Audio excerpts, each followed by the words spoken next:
By Kruin verstaan ons dat die lewe dikwels kompleks en uitdagend kan wees. Ons beleef almal tye van pyn en onsekerheid en uitputting en selfs hopeloosheid partymal. In hierdie moeilike oomblikke wil ons by Kruin jou help deur gebed, ondersteuning, toerusting en 'n ruimte vir groei. Ons nooi jou om te kom net soos jy is, met alles wat goed of sleg, reg of verkeerd, uitgesorteer of die mekaar is. Hier kan jy Jesus volg. By Kruin doen ons ook meer as net by mekaar kom. Ons doen goed. Ons doen goeie goed, wat in die gemeenskap 'n positiewe effek sal hê. En ons nooi jou om saam met ons 'n verskil te kom maak. Want dit is die roeping van ons geloofsgemeenskap. Huise wat Jesus volg, leef dit. Baie welkom by vandag se aanlyn boodskap. Ek glo en vertrou dat hierdie boodskap tot jou hart sal spreek en jy God se woord en God se teenwoordigheid hierin sal beleef. Wie van julle het al die Bybelvers, want om te lewe is vir my Christus en om te sterwe is vir my wins, gelees of gehoor en gedink, hierdie is baie mooi en klink wonderlik, maar sjoe, hoe is dit moontlik om hierdie te sê en dit regtig te bedoel? Om te sê, lewe is vir my Christus, ja, dit klink goed en verseker iets wat mens bedoel en uitleef, maar dat sterwe 'n wins is? Yikes, dit klink bietjie wel depressing, asof iemand wat dit voel en sê dalk sielkundige hulp nodig het. Ek het die vreemdheid van hierdie vers eintlik so 2 weke terug vir die eerste keer weer besef, toe ons dit in ons gesins Bybelstudietyd saam gelees het, en een van die kinders het opgemerk het en gesê het, sjoe, dis 'n weird ding om te sê, sterwe is 'n wins. Nou, hierdie staan in Filippense 1 en is eintlik deel van 'n groter punt wat Paulus probeer maak. Ons weet Filippense is een van die briewe wat Paulus geskryf het terwyl hy in die tronk was en staan bekend as Paulus se blydskapsbrief. En eintlik is dit vreemd dat dit sy blydskapsbrief is, want in alle eerlikheid is die omstandighede waarbinne hy homself bevind het, verseker nie iets om oor bly te wees nie. Maar is juist hoekom dit wat hy in hierdie brief sê so treffend maak, want dit gaan oor om bly te wees ten spyte van die moeilike dinge. En die konteks hiervan is dit wat Paulus dan iets sê, soos om te lewe is Christus en om te sterwe is 'n wins. In die goeie en die slegte, in die maklike en die moeilike, in lewe en sterwe sien hy die goeie en sinvolle raak en kan hy met hoop en sekerheid en blydskap lewe. Maar hoe kry hy dit reg? Hoe kry Paulus dit reg om met hoop en sekerheid oor blydskap te praat te midde van slegte, moeilike tye? Wel, as gevolg van dit wat die goeie nuus binne hom laat gebeur het. Soos die opskrif van hierdie gedeelte in Filippense brief sê, dit gaan oor die bevordering van die evangelie, ondanks gevangenskap. Dit gaan oor die evangelie, die goeie nuus. As ons kyk na die groter teksgedeelte, beskryf Paulus hierdie boodskap dan vir ons. Daar staan in Filippense 1 vanaf vers 12. Ek wil hê julle moet weet, broers, dat wat my oorgekom het, juist die verkondiging van die evangelie bevorder het. Dit het daarop uitgeloop dat die hele keiserlike wag en al die ander nou besef dat dit ter wille van Christus is dat ek 'n gevangene is. Deur my boeye is die meeste broers ook in hulle vertroue op die Here gesterk en hulle waag dit al hoe meer om die woord van God onbevreesd te verkondig. Dan in die middel rant hy bietjie aan oor ander mense wat Christus verkondig, maar op 'n manier en met die doel dat dit Paulus in die moeilikheid bring. So die manier wat hulle dit doen is nadelig vir hom en bring lyding oor sy lewe. Maar dan sê hy, wel, ten minste hoor mense van Jesus. En dis eintlik baie interessant hoekom daardie ander predikers dit so sou doen en hoekom dit daai effek op Paulus se gehad het. Maar dis nou nie die fokus van vandag se boodskap nie, so ek gaan nie daarop uitbrei nie. Ek gaan wel in hierdie week se geestelike podcast op Maandag en Dinsdag dieper op daai gedeelte fokus. So gaan luister dit dan nou gerus saam. Dan nou, na hierdie middelgedeelte, gaan hy verder en sê vanaf vers 20. Dit is my vurige verlange en daarna sien ek uit, dat ek niks sal doen waaroor ek myself hoef te skaam nie. Ek wil ook nou, soos nog altyd, met alle vrymoedigheid deur my hele wese, Christus verheerlik in lewe en in sterwe, want om te lewe is vir my Christus en om te sterwe is vir my wins. As ek in die lewe bly, kan ek voortgaan met vrugbare arbeid, want wat ek moet kies, weet ek nie. Ek is in 'n tweestryd. Ek verlang daarna om heen te gaan en met Christus te wees, want dit is verreweg die beste, maar in julle belang is dit noodsaaklik dat ek bly lewe. Paulus se hele lewe, hele hart, hele motief en uitkyk op die lewe en sterwe en dit waaroor alles gaan en wat regtig in die lewe sin maak en belangrik en nodig is, word hierin uitgebeeld. En wat gemaak het dat sy lewensuitkyk so radikaal anders is wat hy hier en ook in ander briewe beskryf as die evangelie, die goeie nuus oor wat hy in Christus Jesus deur genade ontvang het. Hy skryf dit in die Galasiërsbrief, waaroor Wouter verlede week gepreek het in Galasiërs 1, sê hy, dit moet julle goed besef, broers. Die evangelie wat ek verkondig, is nie deur 'n mens uitgedink nie, maar ek het dit ook nie van 'n mens ontvang of by 'n mens geleer nie. Inteendeel, Jesus Christus het dit in 'n openbaring aan my gegee. Julle het immers gehoor van my optrede toe ek destyds nog 'n aanhanger van die Joodse leer was. Ek het die kerk van God tot die uiterste vervolg en probeer uitroei. En in die Joodse leer het ek onder my volksgenote baie van my leeftyd uitgestyg, want ek was 'n fanatikus, ywerraar vir die oorgelewerde leer van my voorvaders, maar God het my al voor my geboorte vir hom uitgesonder en hy het my in sy genade geroep, toe hy in sy goedheid besluit het om sy seun aan my te openbaar, sodat ek die evangelie oor hom aan die heidenasies sou verkondig. My vraag vandag is, kan met ons gebeur wat met Paulus gebeur het, as ons werklik die goeie nuus reg hoor en glo en in die diepte daarvan verstaan, kan dit vir ons lewe ander doel en fokus gee, ander uitkyk, ander hoop gee, selfs al sit ons in omstandighede, waar dit vir ons moeilik en sleg en swaar is. Kan ons ook dan met absolute sekerheid en passie sê, want om te lewe is vir my Christus, en om te sterwe 'n wins. Kom ons kyk presies wat en hoekom die goeie nuus goed is en hoe dit ons lewe kan transformeer soos wat dit Paulus getransformeer het. Kom ons doen so vinnig Theologie 101 en verstaan die konsep van evangelie. Die direkte vertaling van die woord eeu of evangelion, die eeu is goeie en dit beteken goed, mooi, wel. Dit is 'n algemene Griekse voorvoegsel wat positiewe betekenis dra, soos in euforia, wat 'n goeie gevoel is, of eulogy, wat goeie woorde is, of euthanasia, 'n goeie dood. Nou, angelion beteken boodskap of nuus, afgelei van die woord angelos af, wat beteken boodskapper of gesant, waar die woord angel of engel vandaan kom, hierdie hemelse boodskapper. En dis waar ons hierdie direkte vertaling van evangelie, evangelion, as goeie nuus kry. Nou die konsep van evangelie as 'n naamwoord en 'n werkwoord, die werkwoord wat verwys na die wat die evangelie verkondig, kom meer as 130 keer in die Nuwe Testament na vore. Maar dis nie deur Nuwe Testamentiese skrywers uitgedink nie. 'n Evangelie was nie oorspronklik die evangelie oor Jesus nie, maar dit het 'n definitiewe statement gemaak toe Jesus in sy tyd op aarde begin praat het oor die evangelie oor God se koninkryk en die Nuwe Testament skrywers soos Paulus het later verder gebruik het om na die boodskap van Jesus te verwys as die evangelie. So waar kom dit vandaan, hierdie woord, en watter statement het dit gemaak? Die konsep van goeie nuus of goeie boodskap word in die Ou Testament ook gebruik, wat julle nou kan kyk, wat dit mooi uitbeeld, wat ons kry by Bible Project. Kyk gou hierna saam. All of these words mean good news, but what kind of news? Well, in Hebrew, Beser is what we might call national news, or a royal announcement. Like when King David hears a messenger Beser that his army was victorious in battle, that means he still rules on his throne over the people of Israel. And after David dies, his throne is passed on to Solomon, his son. And when he was inaugurated as king in Jerusalem, a herald spreads the Besorah, that a new ruler is in charge. But after Solomon's death came a bunch of bad news kings, whose corruption led their nation into self-destruction.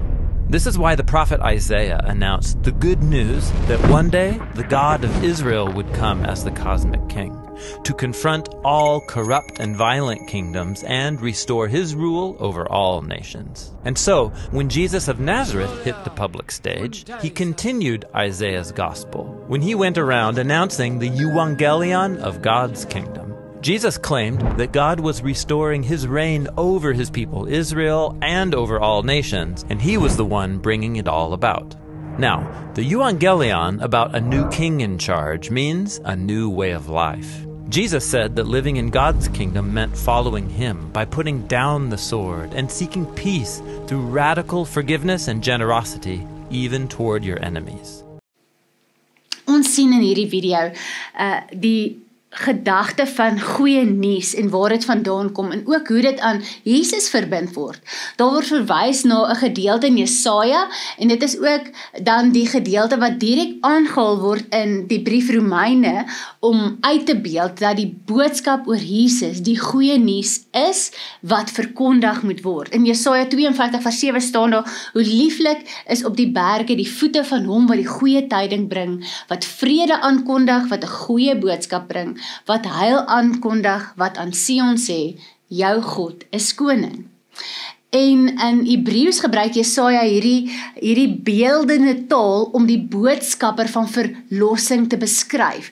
Dit verwys in die oorspronklike konteks na die aankondiging van God se verlossing vir Jerusalem in hierdie tyd van ballingskap.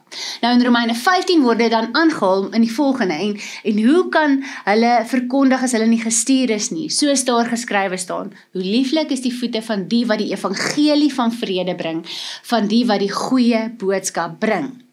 So Paulus haal Jesaja 52 aan om die belangrikheid van prediking en evangelieverkondiging te beklemtoon. Hy koppel dit aan die sending van gelowiges om die goeie nuus te verkondig. Nou tweedens kry ons hierdie Griekse woord evangelion, het dit 'n ryk geskiedenis en betekenis in beide Griekse en Romeinse kulturele en politieke gebruike gehad, lank voor dit deur die Nuwe Testamentiese skrywers aangeneem is. In antieke Griekeland het evangelion oorspronklik verwys na 'n boodskap van oorwinning of sukses. Dit was die goeie nuus wat 'n gesant of 'n boodskapper gebring het nadat 'n geveg gewen is. Byvoorbeeld die aankondiging dat die stad se leer gewen het, wat vrede en stabiliteit vir die stad sou beteken. Byvoorbeeld in die Herodotus geskrifte, die 5de eeu voor Christus, word die boodskapper wat die evangelion bring oorgeskryf na militêre oorwinning. Nou, teen die tyd van die Romeinse Ryk het die woord evangelion 'n sterk politieke en keiserlike konnotasie gehad. Die keiser was beskou as die verlosser en die bringer van vrede, die Pax Romana. Sy geboortedag, sy troonbestuiging, sy militêre oorwinning is as evangelion verkondig. Hierdie soort goeie nuus is dikwels in die amptelike inskripsies en edikte versprei, en soms in tempels en standbeelde en openbare aankondigings gemaak. Soos in hierdie prentjie wat op die ark in Priene net buite Efese geskryf staan.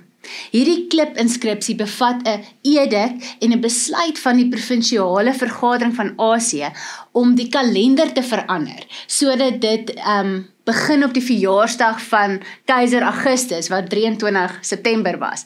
Hierdie daad het die keiser se geboorte as 'n keerpunt in die geskiedenis beklemtoon en hom eintlik as 'n goddelike figuur voorgestel. Hierdie inskripsie wys hoe die keiser self as die verlosser of die redder van die wêreld gesien is. Sy koms was die goeie nuus vir die hele wêreld. Nou, ek moet nou net Wouter se grappie hier vertel, dat hulle eintlik, dat dit baie funny is, dat hulle so 'n big deal maak van keiser, wie se naam Augustus is, maar wie se geboorte eintlik in September was, en iemand moes iets beter beplan het daar, so. Goed, so teen die tyd van Jesus en die skrywers van die Nuwe Testament, was evangelion dus reeds 'n laaiwoord vol politieke en godsdienstige betekenis. Wanneer die Bybelskrywers dit gebruik, maak hulle 'n teologiese en politieke stelling. Jesus, nie die keiser nie, is die ware koning en redder. Die evangelie is nie net bloot 'n goeie boodskap nie, dit is 'n koninklike verkondiging van 'n nuwe heerskappy, soos Markus 1:1 dit baie prominent stel. Die begin van die evangelie van Jesus Christus, die seun van God. Okay, 'n laagste stukkie teologie 101 en dan sal ek uitkom by die boodskap vandag. As ons kyk na hierdie inskripsie, daai woorde, die Griekse woord wat daar gebruik word is evangelia. Nou evangelia is die meervoudswoord van evangelion. So eintlik staan daar die goeie nuuse of nuuste, of wat ook al die meervoud van nuus is, maar daarna die boodskap van Jesus verwys word, is dit die enkelvoud, die een goeie nuus. So wat is die betekenis vir ons? Die goeie nuus oor Jesus is die goeie nuus, die enigste, die ware. Jesus is die ware enigste koning van die heelal. Geen ander heerser voor hom of na hom sal dit ooit wees nie. Die boodskap van die Bybel, Ou en Nuwe Testament, is die evangelie. Dis die goeie nuus. Sjoe, net dit al klaar is wonderlik om te besef, dat dit so groot en sterk getuienis oor Jesus is. Kom ons gaan nou na die inhoud van die evangelie toe, want dit is die inhoud van die evangelie wat die radikale effek op Paulus se lewe gehad het, en ook op ons sin kan hê. Ek lees in 'n boek van een van my gunsteling teoloë, Tim Keller, dat die belangrikste wat ons van die evangelie moet besef, is dat dit nie goeie advies is nie, maar goeie nuus. Want as ons dit besef, ervaar ons die transformerende krag daarvan. Hy skryf in sy boek, die evangelie gaan nie oor wat ons doen nie, maar oor wat vir ons gedoen is. En tog loop die evangelie uit op 'n totale nuwe manier van leef. Die evangelie is goeie nuus, nie goeie advies nie. Advies sê jy moet iets doen. Nuus beteken jy wil dit doen. Jy wil dit aanhoor. Dit gaan oor wat vir jou gedoen is en gegee is, nie wat jy moet doen en bereik en behaal nie. Die ware besef hiervan is absoluut bevrydend. En dis wat die Christelike geloof totaal uitsonder van ander gelowe. Die doel van ander gelowe is om die volgelinge te motiveer en te adviseer om bepaalde dinge vir hulle godheid te doen, sodat hulle daardeur verlos en ingesluit kan word. Dis net by Christendom waar die God gedoen het wat nodig was, sodat die volgelinge ingesluit en verlos is. Nie sal word nie, is.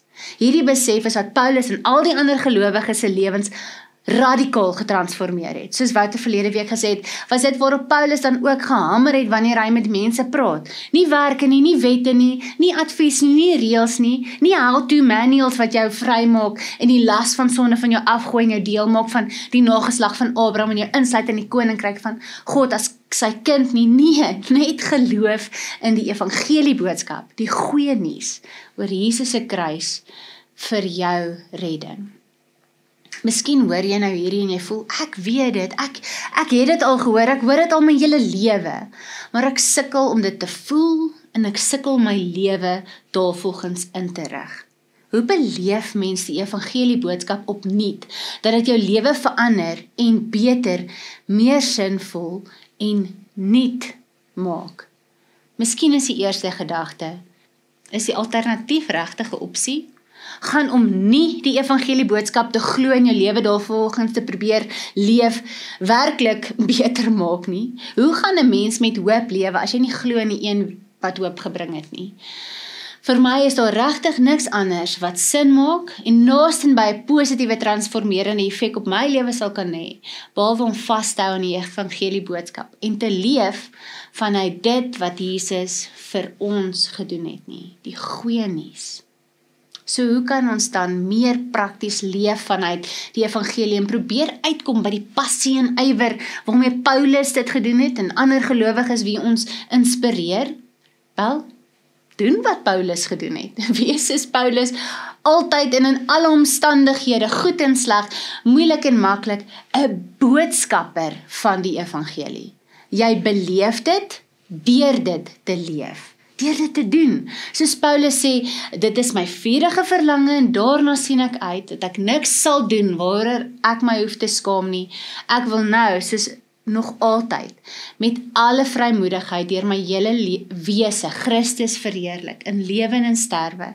Want om te lewe is my Christus, en om te sterwe vir my wins. En as ek in die lewe bly, kan ek voortgaan met vrugbare arbeid. Wanneer word die goeie nuus vir jou waar en tasbaar? Wanneer jy dit doen. Jy hoor dit en jy getuig daarvan. Dis waar die transformasie plaasvind. Om dit te getuig, om dit te vertel, om dit te doen.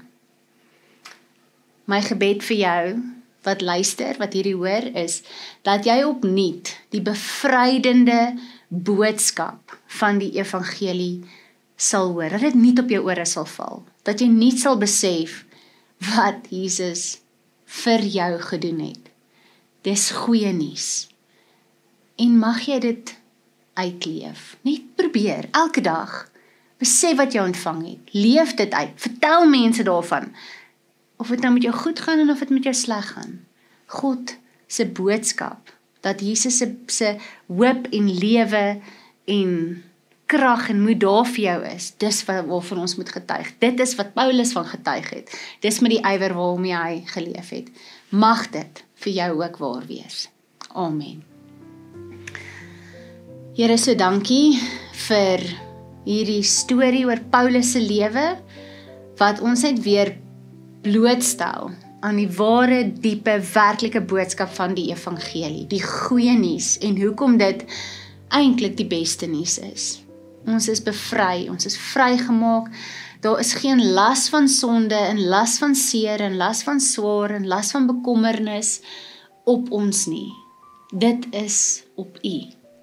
En U het uit genade gekies om dit op U te neem, sodat ons vry kan wees. Help ons om hierdie met alles in ons aan te gryp en ons lewens sal volgens in te rig, deurdat ons net dit hoor, dit glo en dit vertel. Help ons om dit raak te sien en met ywer oor te vertel. Ons eer U in Jesus se naam. Amen. Ontvang die Here se seën vir jou week. Mag die liefde, die genade, die vrede, die voorspoed, die toerusting van God ons Vader, Seun Jesus Christus en die Heilige Gees oor jou wees en bly. Amen.